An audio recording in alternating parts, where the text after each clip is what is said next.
What would you do if someone tried to steal your family's only farm tonight? In a quiet small town in Texas, Jake and his mom ran a tiny family farm. They didn't have much money, but their animals were everything they had. One stormy night, strange truck headlights flashed across the barn. Someone's at the gate. His heart dropped. Someone was stealing their cows. Before Jake could move, Max started barking wildly. But this wasn't normal barking. Max was watching every move.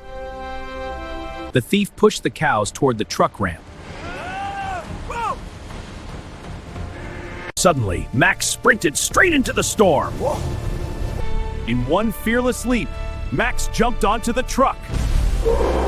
He grabbed the rope and pulled with everything he had. The gate burst open and the cows ran free.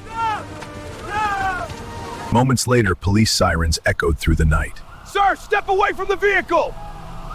The smallest farm had the bravest protector. Good boy, Max. You saved us.